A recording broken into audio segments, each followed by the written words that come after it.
Hello नमस्कार दोस्तों, स्वागत है आप सभी का एजू फॉर इंडिया के प्लेटफॉर्म पर। आज की हमारे जो क्लास है उसका टॉपिक हो जाएगा सर्वनाम, जिसे हम कहते हैं प्रोनाउन। ठीक है, जिसे क्या कहते हैं, प्रोनाउन कहते हैं। देखिए भाई, सबसे पहले मैं आपसे ये कहना चाहूंगी, क्लास को शेयर सब्सक्राइब करना मत भूलिएगा।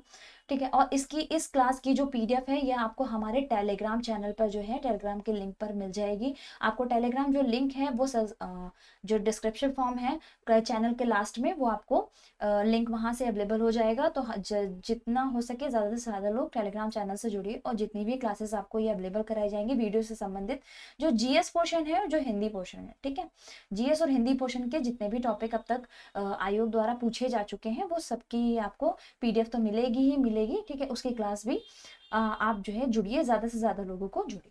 चलिए शुरू करते हैं। सर्वनाम क्या होता है, तो हम जानेंगे सर्वनाम के बारे में। देखिए, सब नाम यानी कि सब नाम के अंतर्गत क्या आ गया, सर्वनाम। पहले तो हमें ये वहाँ पिछली क्लास में हमारे जो हुआ था संज्ञा हो गया था, तो वहां से आप संज्ञा पढ़ लीजिएगा।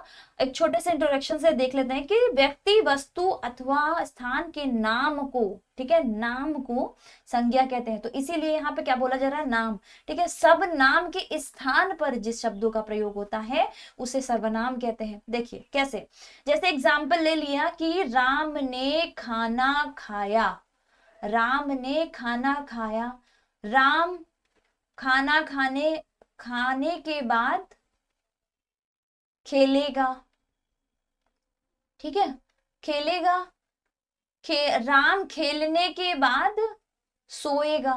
तो बार बार जो राम का नाम ले रहे हैं, इससे क्या हो जाता है, इससे जो है वाक्य की जो सुंदरता है वो कहीं ना कहीं जो है क्षति होती है उसकी। ठीक है, वाक्य में जब सुंदरता बढ़ाई जाती है उसको, और पहली चीज तो वाक्य सुंदरता बढ़ाने के लिए, दूसरी चीज है कि किसी भी नाम की पुनरुक्ति को रोकने के लिए, मतलब किसी भी नाम को बार बार आने से रोकने के लिए किसका प्रयोग किया जाता है, सर्वनाम का प्रयोग किया जाता है। राम ने खाना खाया, वह खाने के बाद खेलेगा और उसके बाद वह खेलेगा और उसके बाद वह सो जाएगा। ठीक है, कुछ इस तरह से सेंटेंस जो है हमारा बन जाएगा। समझ में आ गया आपको?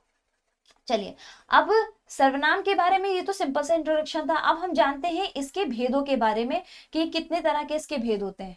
तो सर्वनाम के 6 भेद होते हैं। कौन कौन से होते हैं सर्वनाम के भेद की बात करें तो पुरुषवाचक, निश्चयवाचक, अनिश्चयवाचक, निजवाचक, संबंधवाचक और प्रश्नवाचक। ठीक है, ये 6 तरह के जो भेद हैं ये सर्वनाम के अंतर्गत आते हैं। सबसे पहले हम बात करेंगे पुरुषवाचक के बारे में। तो पुरुषवाचक जो सर्वनाम होता है वो 3 तरह के होते हैं। कौन कौन से, उत्तम पुरुष, मध्यम पुरुष और अन्य पुरुष। ठीक है, जब पुरुष में, ठीक है, जब किसी पर्टिकुलरली हम अपना एग्जाम्पल ले लेते हैं, जैसे कि हम अपनी बात करें, मैंने खाना खाया, हम घूमने जाएंगे। ठीक है, अगर हम ऐसी बात करें तो ये किसके अंतर्गत आएगा, ये उत्तम पुरुष के अंतर्गत आएगा।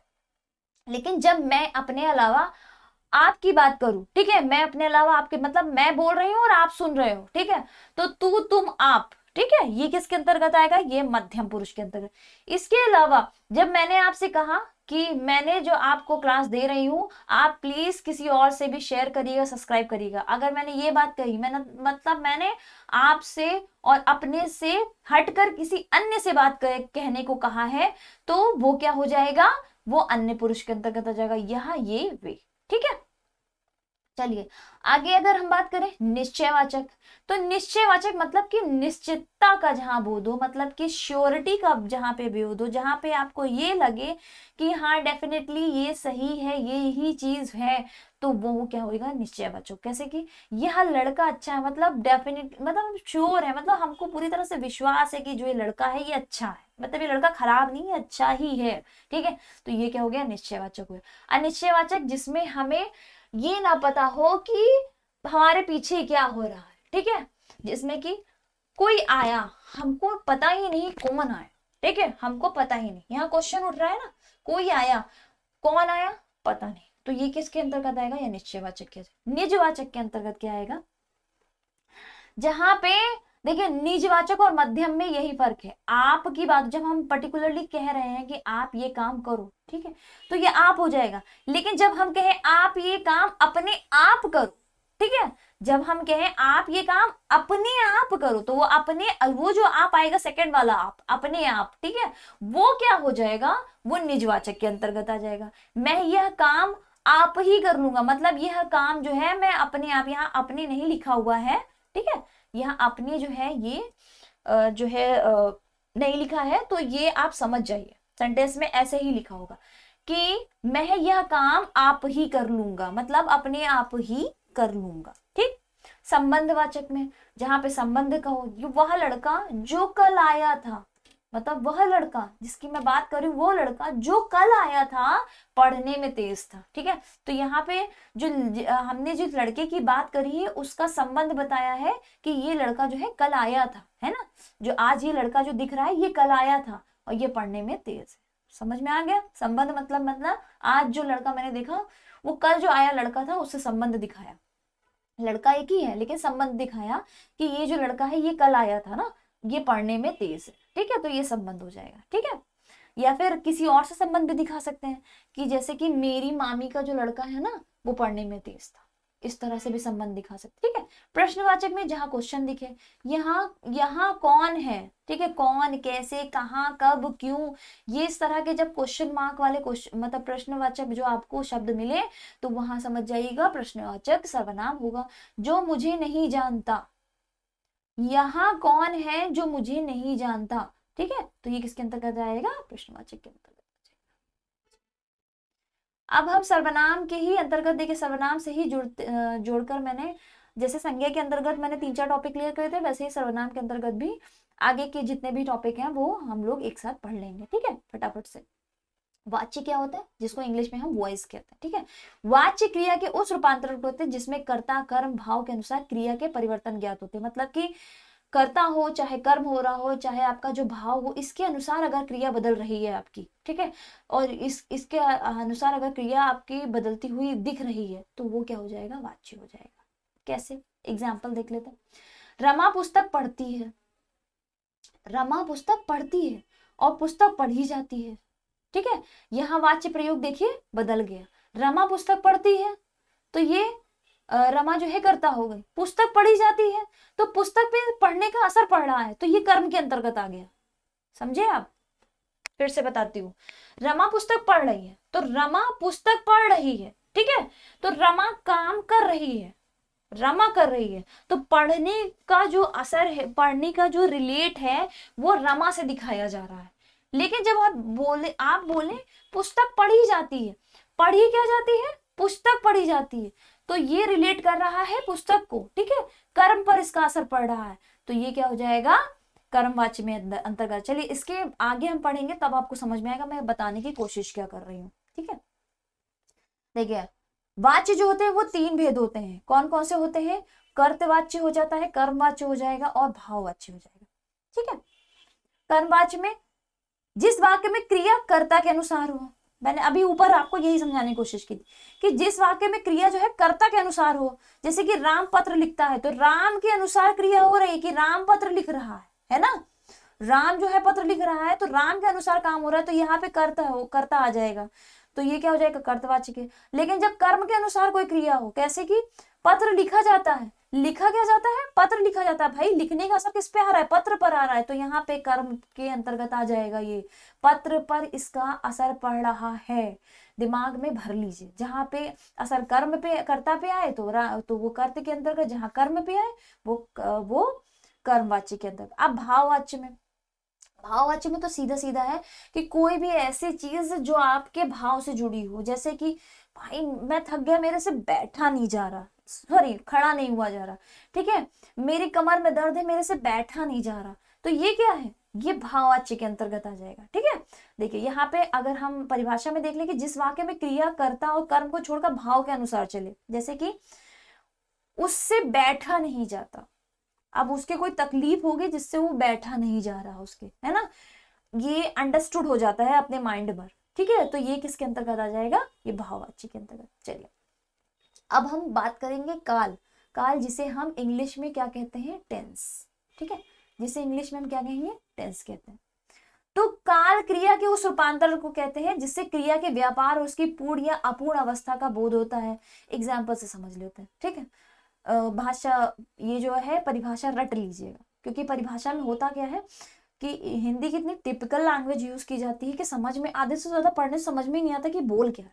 लेकिन जब एग्जाम्पल करोगे समझ में आके सब आ जाएगा, लेकिन वही ना परिभाषा आपको रटनी पड़ेगी कि बाई चांस एग्जामिनर क्या है, भैया काल क्रिया रूपांतरण को उस रूपांतरण को कहते हैं जिससे क्रिया के व्यापार और उसके पूर्ण या अपूर्ण अवस्था का बोध होता है। अब आपको रटा है तो आपने मार दिया काल, आपने मार दिया काल, नहीं रटा है तो भाई डूब गया। ठीक है, अब जैसे कि कैसे राम घर जाता है, तो राम घर जा रहा है, ठीक है, राम घर जाता है तो ये क्या हो गया, ये हमारा वर्तमान में आ गया। ठीक है, हम सिंपल का राम घर जाता, राम घर गया था तो ये क्या हो गया, ये चला गया हमारा भूतकाल में। ठीक है, राम घर गया था, राम घर जाएगा, ये किसके में आ जाए, भविष्य में, मतलब कि फ्यूचर में होगा कि राम घर जाएगा, है ना।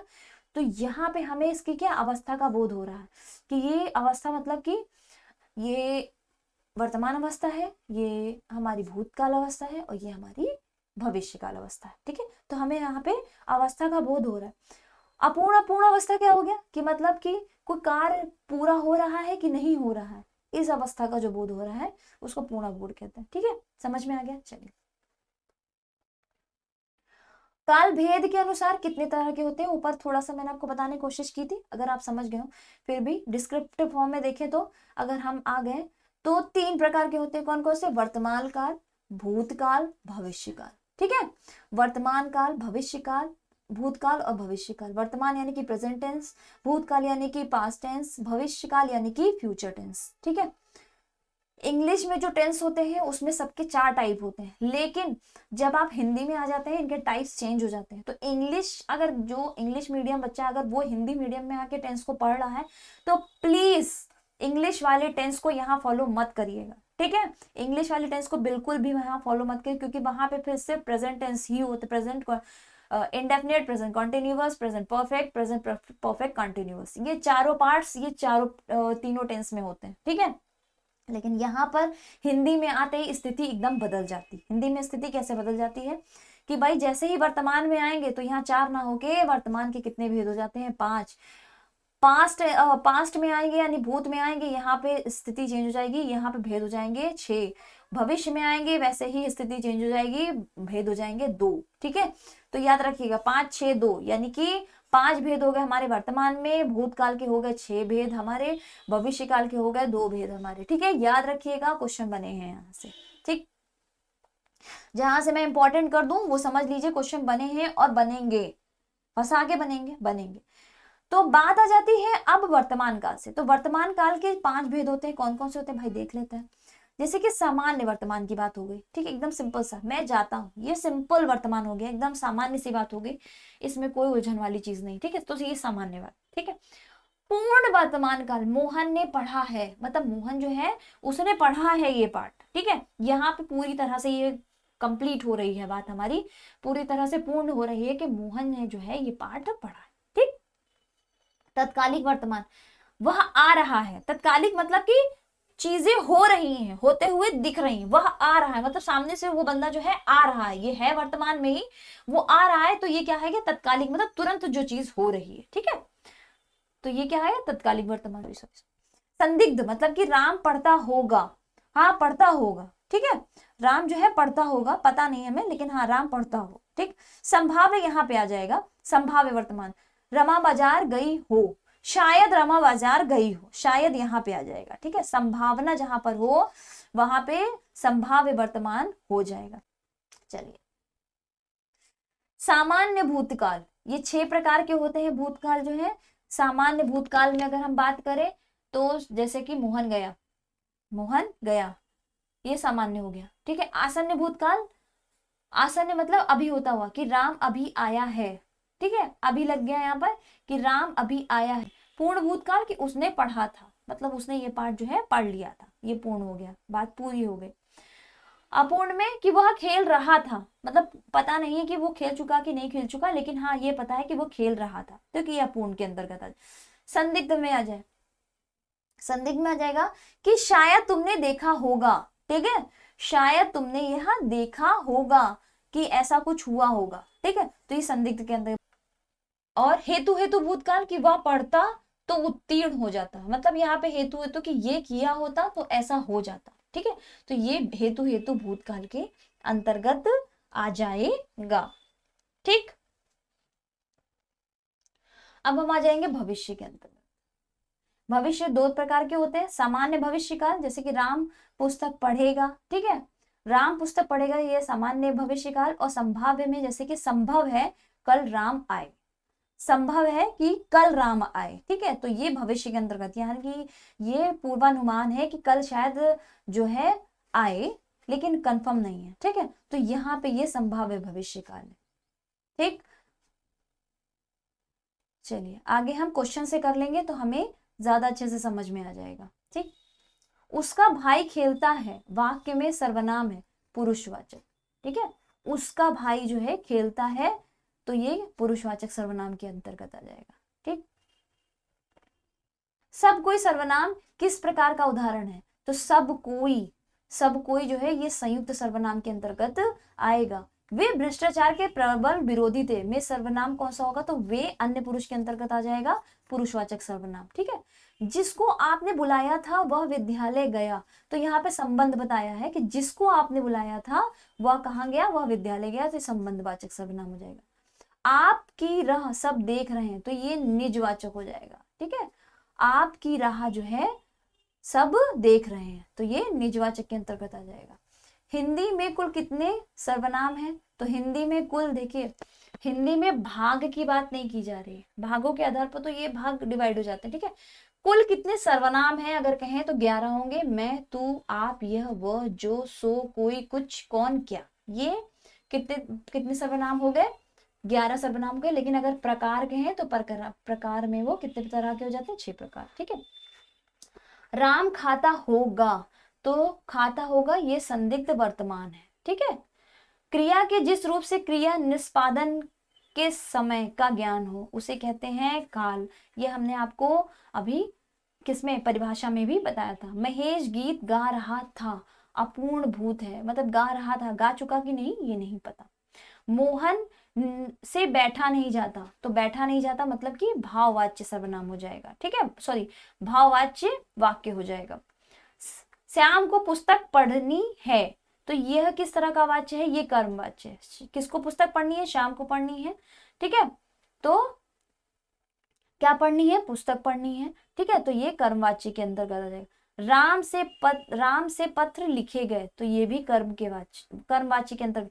राम से पत्र, राम ने पत्र नहीं लिखा, राम से पत्र लिखे गए, पत्र लिखे गए, लिखने जो है पत्र के ऊपर जो है इसे कर्म पर पड़ रहा है। ठीक है, तो ये किसके अंतर्गत आ जाएगा, कर्मवाच्य के अंतर्गत आ जाएगा। तो ये हमारी क्लास थी, ठीक है, सर्वनाम की, और इसी के अंतर्गत काल और वाच्य भी पढ़ा दिया गया। मिलते हैं हम अपनी क्लास में। इसकी जो पीडीएफ है आपकी क्लास कंप्लीट होने के बाद सभी पीडीएफ जो है हमारे टेलीग्राम चैनल पर मिल जाएंगी, तो प्लीज शेयर और सब्सक्राइब करना मत भूलिएगा, और जल्द ही हमारे टेलीग्राम चैनल से जो है जुड़ जाइएगा।